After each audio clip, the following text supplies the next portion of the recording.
अब बात अंतरिक्ष में भारत की बढ़ती धमक की। आईएसएस यानी कि इंटरनेशनल स्पेस स्टेशन पर पहली बार एक भारतीय पहुंचने वाले हैं। भारतीय अंतरिक्ष यात्री शुभांशु शुक्ला मई में आईएसएस जाएंगे। शुभांशु शुक्ला एक्सियोम 4 मिशन के तहत आईएसएस पर जाएंगे। इस स्पेस मिशन में भारत के अलावा अमेरिका, पोलैंड और हंगरी के अंतरिक्ष यात्री शामिल हैं। नासा के मुताबिक ये चारों एस्ट्रोनॉट 14 दिन के लिए आईएसएस जाएंगे और फिर लौट आएंगे। इन चारों अंतरिक्ष यात्रियों को 8 महीने तक नासा में ट्रेनिंग दी गई और जो 12 अप्रैल को पूरी हुई। ये चारों अंतरिक्ष यात्री इलॉन मस्क की कंपनी स्पेसएक्स के ड्रैगन कैप्सूल में उड़ान भरेंगे। इस मिशन को नासा के कैनेडी स्पेस सेंटर से फाल्कन 9 रॉकेट से लॉन्च किया जाएगा। उत्तर प्रदेश में लखनऊ के रहने वाले शुभांशु भारतीय वायुसेना के फाइटर पायलट हैं। शुभांशु भारतीय स्पेस मिशन गगनयान के लिए चुने गए 4 एस्ट्रोनॉट्स में से एक हैं। इससे पहले भारतीय अंतरिक्ष यात्री राकेश शर्मा ने 1984 में सोवियत यूनियन के स्पेसक्राफ्ट से अंतरिक्ष यात्रा की थी और एक बार फिर से वो बड़ा क्षण भारत के सामने आने वाला है। अब बात करते हैं बेंगलुरु की। बेंगलुरु में एक शख्स ने बीच सड़क कुर्सी लगाई और आती जाती गाड़ियों के बीच चलती सड़क पर ही आराम से वो बैठ गया और जब इस जनाब की रील वायरल हुई तो फिर लेने के देने पड़ गए। बेंगलुरु की बिजी रोड पर यह शख्स चाय की चुस्कियां ले रहा है। अगल बगल से बाइक, ऑटो और कार निकल रहे हैं, लेकिन ये जनाब बिल्कुल पुष्पा स्टाइल में चाय पीने में मशगूल है। चाय खत्म हुई, रील बनी और सोशल मीडिया पर अपलोड हो गई। जिसके लिए रील बनाई थी वो मंशा भी पूरी हो गई, क्योंकि रील हो चुकी थी वायरल। लेकिन ये खुशी गम में तब तब्दील हो गई जब बेंगलुरु पुलिस को इसकी भनक लगी। पुलिस ने एक्शन लिया और इस स्टंटबाज को गिरफ्तार कर लिया। पुलिस का ये एक्शन उन सभी रीलबाजों के लिए सबक है जो चंद लाइक्स के चक्कर में अपनी और लोगों की जिंदगी को खतरे में डाल रहे हैं। शिमला की सड़कों पर एक ऐसी कार चलती नजर आई जिसे देखकर लोग हैरान रह गए। 2 दिन पहले आई आंधी तूफान के दौरान एक पेड़ इस कार पर गिर गया था, जिससे बुरी तरह चकनाचूर हो गई थी। लेकिन जैसे ही मैकेनिक ने टूटी फूटी कार को स्टार्ट किया और गियर में डाला, कार चलने लगी। पेड़ गिरने की वजह से कार की छत पिचक गई है, चारों दरवाजे टूट फूट गए हैं, लेकिन इंजन एकदम चकाचक है। मारुति 800 के नाम से मशहूर ये कार जब गलियों से निकलकर शिमला शहर की सड़कों पर दौड़ी तो लोग देखते रह गए। कार के मालिक को अपनी इस पुरानी कार से शायद बहुत लगाव है, इसलिए उन्होंने इसे रिपेयर करवाने के लिए भेजा है। वैसे जो भी कार को इस हाल में चलते देख रहा है वो यही कह रहा है कि कहां पड़े हो चक्कर में, कोई नहीं है मारुति 800 की टक्कर में।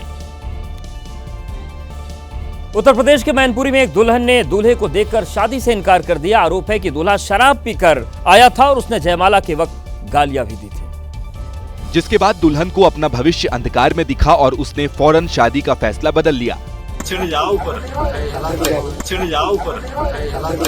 शादी से इनकार के बाद बारातियों की टोली को बिना दुल्हन के ही वापस जाना पड़ा। दूल्हा दारू पी के आया, उसमें बदबू आ रही थी, उल्टा सीधा बकता था। हमने भैया को बोला, मैंने कि भैया ये दारू पी के आया, ये शादी हम नहीं कर सकते। बताया गया कि जयमाला के वक्त ही दुल्हन को समझ आ गया कि उसका होने वाला पति शराबी है। हम जैसे आशीर्वाद देने गई माँ, हमने कहा कह देखो जी लड़का शराब पी है, हमने कैसे जानी, देखो इनके चेहरा मुँह को देखो और इनके मुँह में माँ खाया। लड़के वालों के लाख समझाने के बाद भी जब दुल्हन नहीं मानी तो बारात सीधे थाने पहुंच गई। वहां दूल्हे ने लड़की वालों को ही गलत ठहराने की कोशिश की। उनके घर वाले कहते हैं, लड़की कहती है कि दारू पी। आप दारू पीते ही कहा है? आप दारू पीते हैं? नहीं, अभी तक कोई अमल नहीं किया। उनकी कहीं गलत नहीं थी और गलत व्यवहार कर रहा था और लड़की भी गलत हो सकती है, उनके अंत कहीं के जाने की। दोनों पक्षों के आरोप प्रत्यारोप के बाद शादी के खर्च पर भी बवाल हुआ। आरोप तो ये भी थे कि लड़के वाले शगन के वक्त गहने भी नकली लाए थे। महाराष्ट्र के नागपुर से आग लगने की तस्वीरें सामने आई हैं, जहां पर भांडेवाड़ी डंपिंग यार्ड में भीषण आग लगी, जिससे आसपास के इलाके में इतना घना धुआं फैल गया कि कुछ भी दिखना बंद हो गया। तो ये तस्वीर आपको दिखा रहे हैं, भांडेवाड़ी डंपिंग यार्ड की आग है और ये तस्वीर है महाराष्ट्र के नागपुर की, जहां पर ये आग लगी है डंपिंग यार्ड में और आसपास के इलाके में धुआं फैल गया। चारों तरफ केवल धुआं ही नजर आ रहा है। सूचना पाकर मौके पर पहुंची फायर ब्रिगेड टीम ने आग को काबू में करने की कोशिश की। डंपिंग यार्ड में आग इतनी फैल चुकी थी कि तुरंत उस पर काबू पाना आसान नहीं था। इस वक्त भी फायर ब्रिगेड की टीम आग बुझाने में जुटी है। धुआं इतना फैल गया है कि रिहायशी इलाके के लोग परेशान हैं। प्रशासन की ओर से लोगों से अपील की गई है कि वो सतर्क रहें और जब तक बहुत जरूरी ना हो घर से बाहर ना निकले।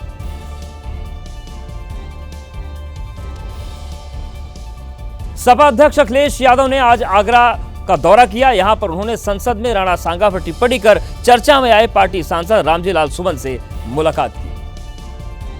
आगरा पहुंचने पर सपा कार्यकर्ताओं ने अखिलेश यादव का फूलों के साथ स्वागत किया। एक दूसरी तस्वीर में अखिलेश यादव और सपा सांसद रामजीलाल सुमन मुस्कुराते दिखे। वहीं इस मुलाकात के बाद अखिलेश यादव मीडिया से मुखातिब हुए तो राणा सांगा के नाम पर करनी सेना के प्रदर्शन और रामजीलाल सुमन के घर पर हमले के मामले में यूपी की बीजेपी सरकार को घसीट लिया। आदरणीय सुमन जी के घर पर जो हुआ है हमला, बहुत सोच समझ करके हमला हुआ है। अखिलेश यादव ने करनी सेना के प्रदर्शन को यूपी सरकार की फंडिंग का आरोप लगाया। साथ ही इतिहास से जुड़े विषयों पर पार्टी नेताओं को दूर रहने की नसीहत दी, जिस पर सियासत तेज है। गोरखपुर पहुंचे मुख्यमंत्री योगी आदित्यनाथ ने अखिलेश यादव के बयान पर सीधा हमला बोला। समाजवादी पार्टी का एक विधायक महाराष्ट्र के अंदर छत्रपति शिवाजी महाराज का अपमान करता है और औरंगजेब का महिमा मंडन करता है। समाजवादी पार्टी का एक सांसद प्रदेश में महाराणा सांगा का अपमान करता है और विदेशी आक्रांता जिसने राम जन्मभूमि के मंदिर को तोड़वाया था, उस बाबर का महिमा मंडन करता है। गोरखपुर में मुख्यमंत्री योगी आदित्यनाथ ने कांग्रेस और समाजवादी पार्टी पर जातीय संघर्ष की साजिश रचने का आरोप लगाया। तो ये थी आज की एबीपी रिपोर्ट। कल भी जारी रहेगी खबरों की खोज। फिलहाल यहां पर वक्त एक छोटे से ब्रेक का है।